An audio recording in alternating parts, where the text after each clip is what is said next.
नमस्कार, ओंकार न्यूज देख रहे हैं आप। आपके साथ मैं हूं आस्था श्रीवास्तव। रुक करते हैं अब खबरों का। पूर्वोत्तर राज्यों में बीजेपी ने मानो अपनी पूरी ताकत झोंक दी है। चुनाव से ठीक पहले प्रधानमंत्री नरेंद्र मोदी, गृह मंत्री अमित शाह समेत तमाम वरिष्ठ नेताओं का दौरा है। इसी बीच पार्टी अध्यक्ष जेपी नड्डा ने भी नागालैंड जाने का प्लान बनाया। बीजेपी चीफ का दौरा 22 और 23 फरवरी के बीच में होने वाला है। नागालैंड में 27 फरवरी को मतदान होने हैं। इसी के चलते आज जेपी नड्डा नागालैंड दौरे पर पहुंचने वाले हैं। इस दौरान वो पार्टी के सहयोगी दलों के साथ मीटिंग भी करेंगे, उनके नेताओं के साथ मीटिंग करेंगे। बीजेपी यहां एनडीपीपी के साथ मिलकर चुनाव लड़ रही है।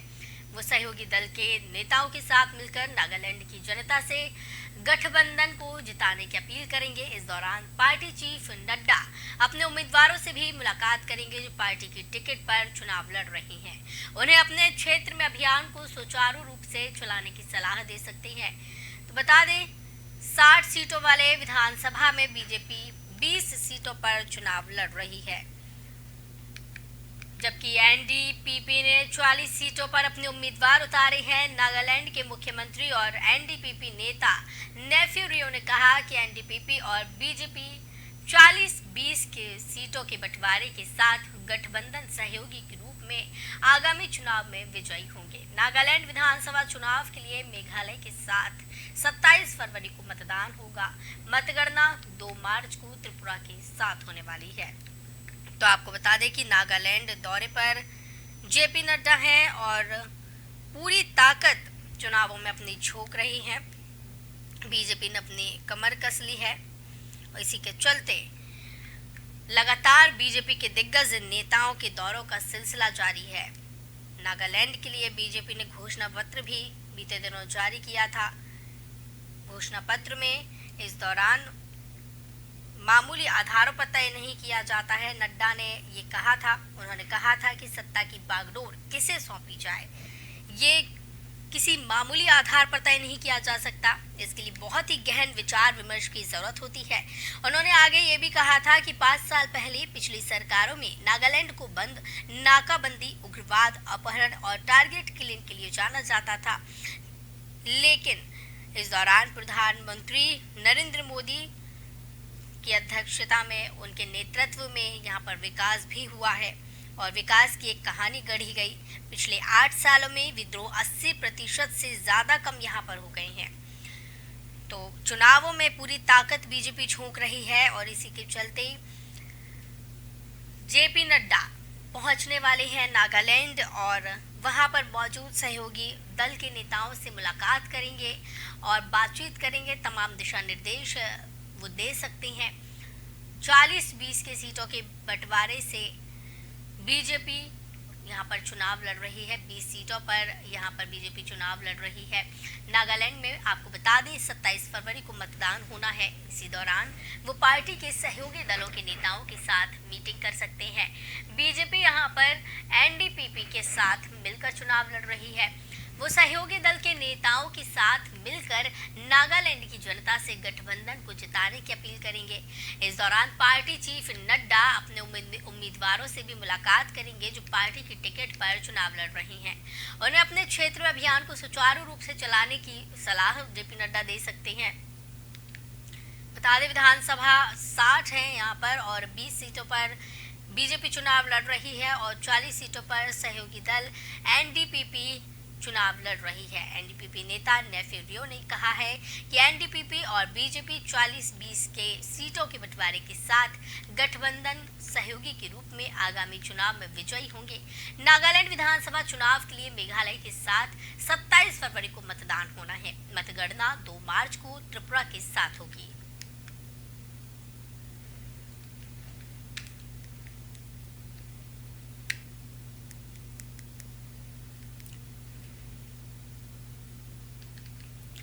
आज यूपी विधानसभा में बजट पेश होना है। सरकार के वित्त मंत्री सुरेश खन्ना बजट पेश करेंगे। सुरेश खन्ना चौथी बार यूपी का बजट पेश करने वाले हैं। इससे पहले मायावती ने 4 बार राज्य का बजट पेश किया। उत्तर प्रदेश की योगी आदित्यनाथ सरकार आज बजट पेश करने वाली है और राज्य के वित्त मंत्री इसे पेश करेंगे। योगी सरकार टू का ये दूसरा बजट है। उम्मीद ये जताई जा रही है कि ये बजट अब तक का सबसे बड़ा बजट हो सकता है और इस दौरान हर वर्ग के लिए योजनाओं पर फोकस रहने की संभावना है। बजट में इंफ्रास्ट्रक्चर, किसान, महिला के लिए बड़ी बड़ी घोषणाएं भी हो सकती है। प्रदेश में निकाय चुनाव और मिशन 2024 पर भी नजर रहने वाली है। बताया जा रहा है कि ये बजट ऐतिहासिक होगा और लोकसभा चुनाव को ध्यान में रखकर बनाया गया। बजट में यूपी सरकार पश्चिम यूपी में गन्ना किसानों के लिए खास ऐलान कर सकती है। 2022-23 के लिए यूपी सरकार बजट पेश करेगी। माना जा रहा है कि इस बार सरकार करीब 7 लाख करोड़ रुपए का बजट पेश करेगी, जो ऐतिहासिक होगा। इसमें लोकसभा चुनाव 2024 के मद्देनजर महिला, युवा सशक्तिकरण, किसानों के साथ साथ नई अवस्थापना और विकास परियोजनाओं पर जोर रहेगा।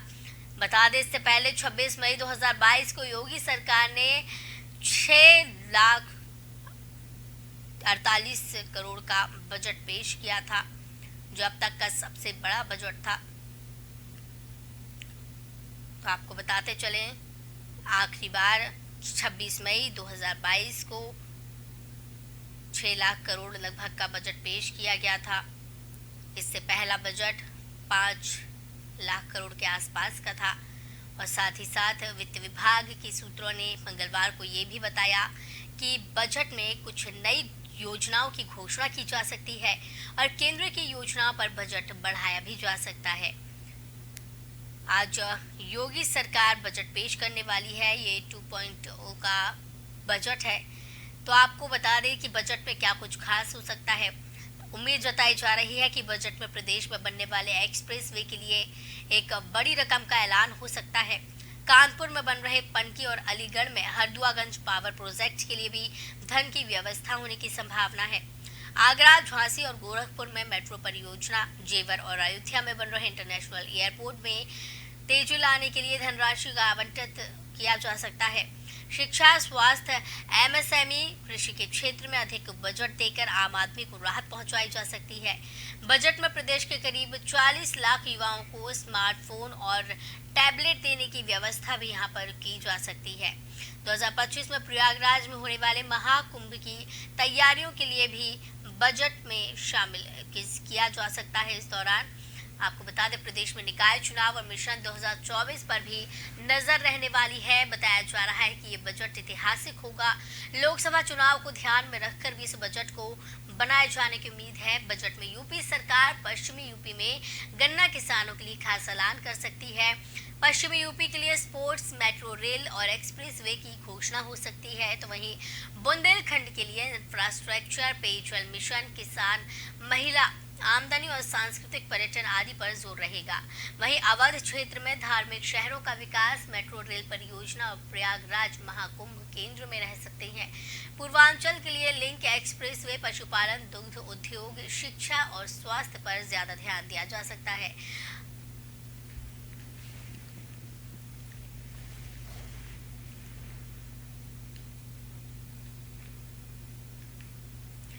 देश की राजधानी दिल्ली नगर निगम का चुनाव परिणाम आने के 2.5 महीने के बाद आज मेयर का चुनाव होने की उम्मीद है।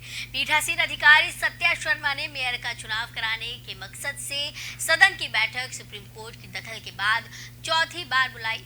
चूंकि एल्डरमैन काउंसलर्स की भूमिका को लेकर आज स्थिति स्पष्ट है, इसलिए माना जा रहा है कि दिल्ली को नया मेयर मिल जाएगा।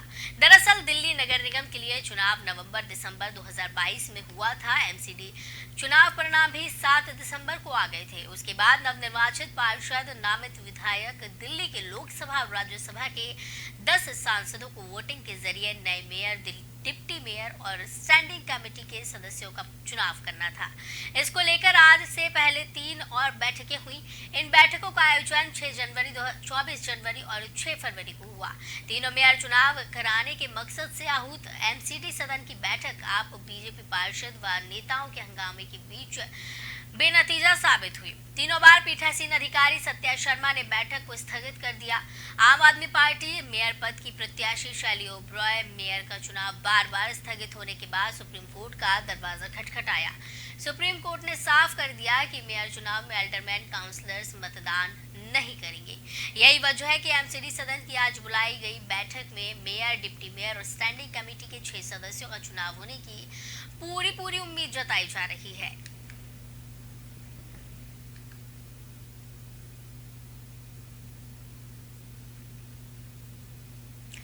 पार्टी का नाम शिवसेना और धनुषवाण चुनाव चिन्ह मिलने के बाद ऐसे संकेत मिल रहे हैं कि दोनों गुटों के बीच टकराव तेज हो सकता है। उद्धव गुट और शिंदे गुट में टकराव बढ़ने की उम्मीद पूरी जताई जा रही है। मुख्यमंत्री एकनाथ शिंदे के नेतृत्व वाली शिवसेना ने उद्धव ठाकरे के गुट पर हर तरफ से हमला करने की योजना बनाई है। साथ ही पार्टी का नाम और सिंबल जाने के बाद उद्धव ठाकरे के लिए एक बड़ा झटका भी माना जा रहा है। शिंदे गुट ने सोमवार को शिवसेना भवन के मालिक शिवाई ट्रस्ट के खिलाफ चैरिटी कमिश्नर से शिकायत की, तो दूसरी ओर विधान भवन स्थित शिवसेना विधायक दल के कार्यालय को सीज कर दिया। साथ ही ये भी ऐलान किया कि ठाकरे गुट के विधायकों को भी अगले हफ्ते होने वाले विधानसभा सत्र के लिए पार्टी आदेश जारी किए जाएंगे। उधर उद्धव ठाकरे ने केंद्रीय चुनाव आयोग समेत शिंदे गुट पर हमला बोला। ठाकरे ने तर्क दिया कि आयोग का फैसला मान्य है और जिस आयोग ने इसे दिया है उसे बर्खास्त किया जाना चाहिए। चुनाव आयोग के फैसले के खिलाफ ठाकरे समूह की ओर से दायर याचिका पर भी कोर्ट में सुनवाई होगी। शिवसेना के शिंदे धड़े ने सोमवार को विधान भवन स्थित शिवसेना विधायक दल के कार्यालय पर कब्जा कर लिया। शिंदे समूह ने दावा किया कि ये कार्यालय अब हमारी पार्टी का है। दादर में ठाकरे समूह के मुख्यालय भवन शिवसेना भवन का स्वामित्व शिवाई ट्रस्ट के पास है। सुभाष देसाई, विशाखा राउत, रविंद्र मिर्लेकर, दिवाकर राउत आदि इस संस्था के ट्रस्टी हैं। ये सभी नेता ठाकरे के साथ है, ये महसूस करते हुए कि शिवसेना भवन आसानी से हासिल नहीं होगा। शिंदे समूह ने एक अलग चाल चली है। कुछ लोगों ने चैरिटी कमिश्नर से कार्रवाई की मांग की। आरोप लगाया है कि शिवाई ट्रस्ट ने एक राजनीतिक दल के कार्यालय को अपनी इमारत का उपयोग करने की अनुमति देकर चैरिटी ट्रस्टों के नियमों और शर्तों का उल्लंघन किया। दोनों समूहों के बीच कानूनी विवाद के भी संकेत हैं।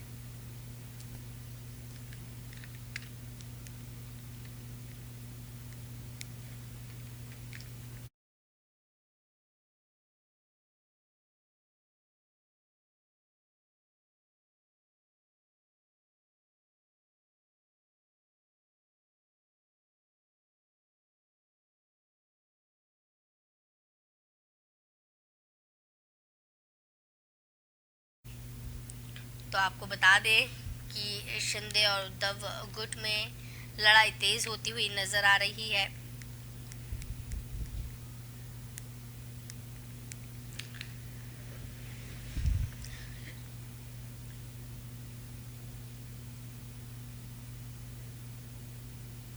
और जब से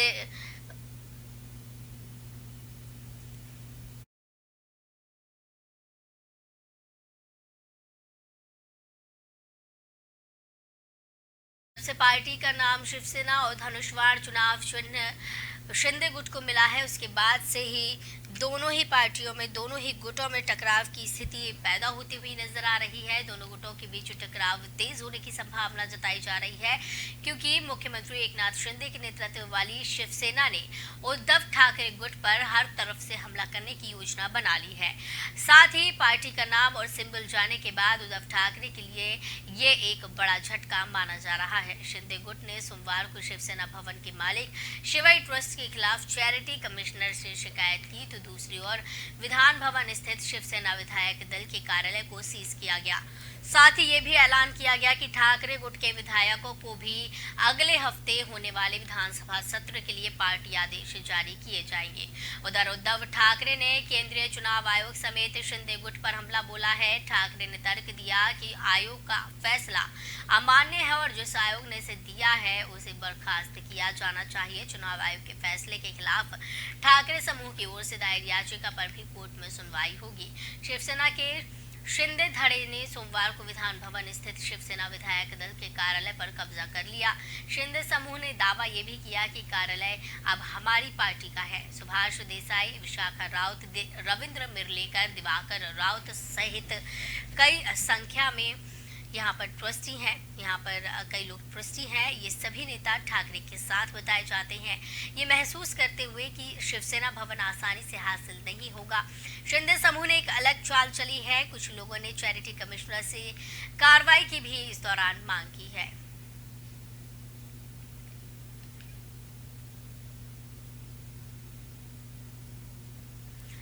लोक कलाकार सिंगर नेहा सिंह राठौर एक बार फिर सुर्खियों में हैं। उत्तर प्रदेश की पुलिस ने उन्होंने मंगलवार की शाम को नोटिस दिया। नोटिस में 7 सवालों के जवाब मांगे गए हैं। पुलिस ने नोटिस दिया है जिसका वीडियो खुद ट्विटर पर नेहा सिंह राठौर ने शेयर किया।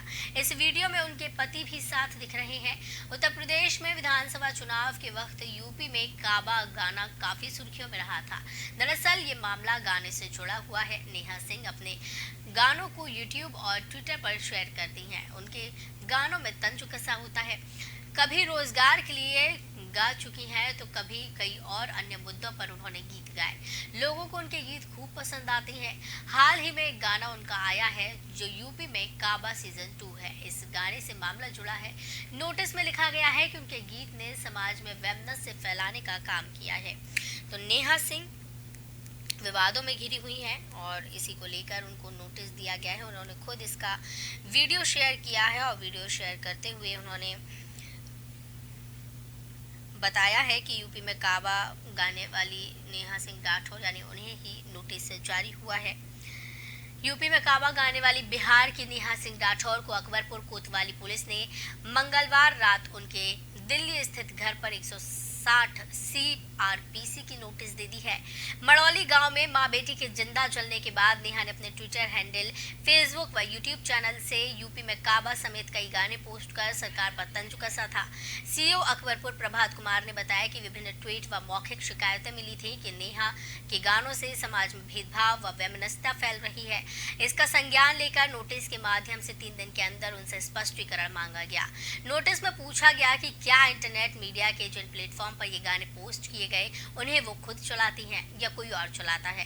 पुलिस ने उनसे पूछा कि जिन गीतों को गाया है वो उन्होंने खुद लिखे हैं या किसी ने लिख लिए हैं।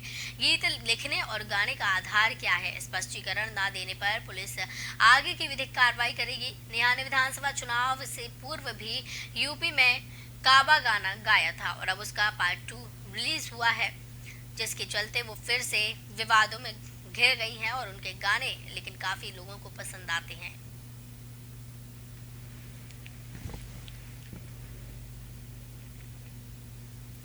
श्रीदेव सुमन उत्तराखंड विश्वविद्यालय के 4 विशेषज्ञों की टीम ने जोशीमठ भू धसाव को लेकर जमीनी सर्वे किया। उनके सर्वे से पता चला है कि जोशीमठ में आई दरारें 2 फीट चौड़ी और आधा किलोमीटर तक लंबी हैं। ये पहली बार है जब सरकारी अधिकारियों ने सार्वजनिक रूप से दरारों की लंबाई और चौड़ाई के बारे में खुलासा किया।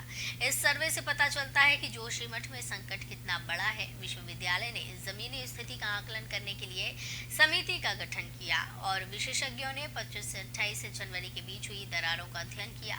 पैनल के सदस्यों ने 21 फरवरी यानी मंगलवार को विश्वविद्यालय के कुलपति MS रावत को रिपोर्ट सौंपी।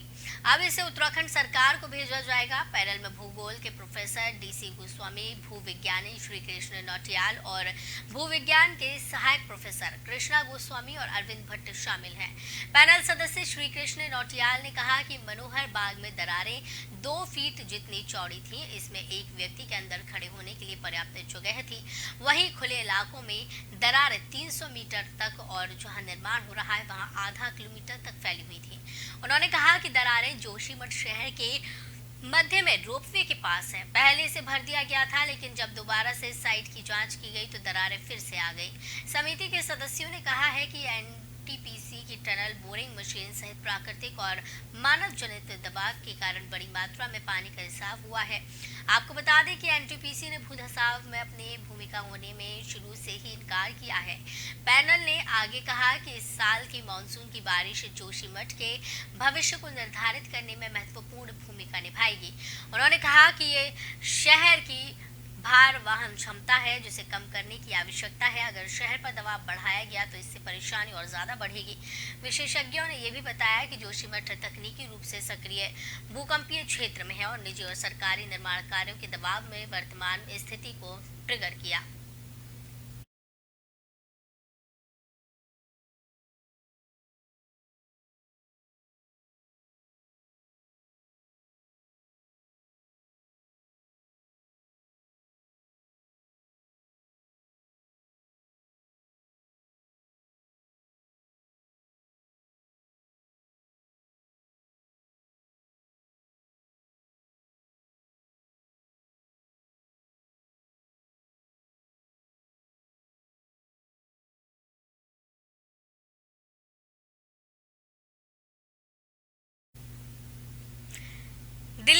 विवादित शराब नीति पर घिरे उप मुख्यमंत्री मनीष सिसोदिया की मुश्किलें बढ़ सकती है। गृह मंत्रालय ने सीबीआई को फीडबैक यूनिट के जरिए जासूसी कराने के आरोपों पर मनीष सिसोदिया के खिलाफ भ्रष्टाचार निवारण अधिनियम के तहत केस दर्ज कर और जांच करने के आदेश दे दिए हैं। सीबीआई ने पिछले दिनों दिल्ली सरकार की फीडबैक यूनिट पर जासूसी का आरोप लगाते हुए डिप्टी सीएम मनीष सिसोदिया और अन्य अधिकारियों के खिलाफ केस दर्ज करने की अनुमति मांगी थी। दरअसल दिल्ली सरकार ने 2015 में फीडबैक यूनिट यानी एफबीयू का गठन किया था। तब इसमें 20 अधिकारियों के साथ काम करना शुरू किया गया था। आरोप है कि एफबीयू ने फरवरी 2016 से सितंबर 2016 तक राजनीतिक विरोधियों की जासूसी की। यूनिट ने न सिर्फ बीजेपी के बल्कि आप से जुड़े नेताओं पर भी नजर रखी। इतना ही नहीं, यूनिट के लिए एलजी से भी कोई अनुमति नहीं ली गई। आरोप है कि यूनिट ने तय कामों के अलावा राजनीतिक खुफिया जानकारी भी इकट्ठा की। सीबीआई को शुरुआती जांच में सबूत मिले हैं कि एफबीओ ने राजनीतिक खुफिया जानकारी इकट्ठा की। विजिलेंस विभाग सिसोदिया के पास है। ऐसे में सीबीआई ने 12 जनवरी 2023 को इस मामले में खुफिया विभाग को एक रिपोर्ट पेश की और एलजी से भ्रष्टाचार के मामले में मनीष सिसोदिया और अन्य अधिकारियों के खिलाफ मामला दर्ज करने की मांग की थी। उपराज्यपाल विनय सक्सेना ने इसकी मंजूरी दे दी थी। अब इस मामले में गृह मंत्रालय से सीबीआई को केस दर्ज करने की और जांच करने की अनुमति मिल गई है। शराब नीति पर भी मनीष सिसोदिया घिरे हुए हैं। गृह मंत्रालय ने जासूसी के मामले में ऐसे वक्त पर सीबीआई जांच के आदेश दिए हैं जब दिल्ली में मेयर भी चुनाव है आज, और ऐसे में हंगामे के पूरे आसार जताए जा रहे हैं। इससे पहले शराब नीति के मामले में सीबीआई उनके खिलाफ जांच कर रही है। इस मामले में सिसोदिया के यहाँ छापे पड़ चुकी हैं। हाल ही में मनीष सिसोदिया को सीबीआई ने इस मामले में समन भी भेजा। शराब नीति वाले मामले में 26 फरवरी को जांच एजेंसी सिसोदिया से सवाल जवाब करने जा रही है। इससे पहले भी मनीष सिसोदिया को सीबीआई ने समन भेजा था, लेकिन तब डिप्टी सीएम ने अपील की थी कि उन्हें फरवरी के अंत में बुलाया जाए, क्योंकि वे दिल्ली का बजट बनाने में व्यस्त चल रहे हैं। उसी वजह से अब सीबीआई ने उन्हें 26 फरवरी को बुलाया है।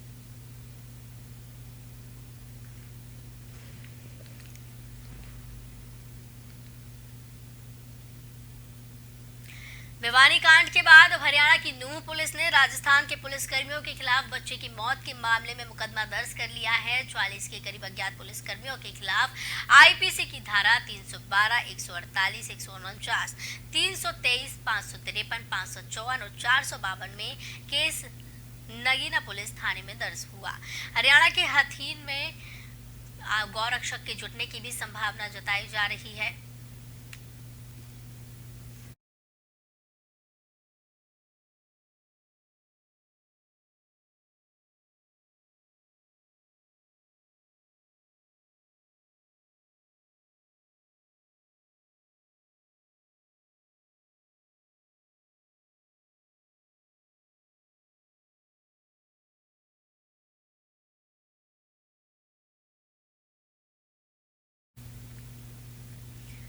एयर इंडिया की अमेरिका से दिल्ली आ रही फ्लाइट की स्वीडन के स्टॉकहोम में इमरजेंसी लैंडिंग करानी पड़ी है। फ्लाइट में 300 यात्री सवार थे। जानकारी के मुताबिक फ्लाइट संख्या A1106 ने अमेरिका के नेवार्क से दिल्ली के लिए उड़ान भरी थी, लेकिन तकनीकी खराबी आने के बाद उसकी स्वीडन के स्टॉकहोम हवाई अड्डे पर ही इमरजेंसी लैंडिंग करानी पड़ी। लैंडिंग से पहले एयरपोर्ट पर बड़ी संख्या में दमकल गाड़ियों को तैनात किया गया था। बताया जा रहा है कि फ्लाइट के इंजन 2 में ऑयल तेजी से कम हो रहा था। देखने पर पता चला कि दूसरे इंजन से तेल लीक हो रहा है। इंजन का तेल घटकर 8 क्यूटिस हो गया है, जिसके बाद फ्लाइट की इमरजेंसी लैंडिंग कराने का फैसला लिया गया।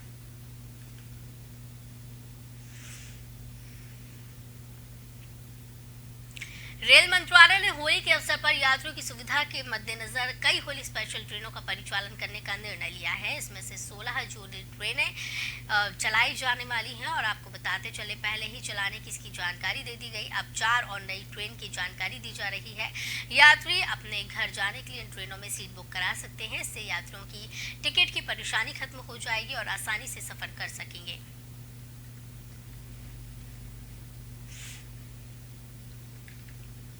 तो इस बुलेटिन में फिलहाल इतना ही। मुझे दीजिए इजाजत। नमस्कार।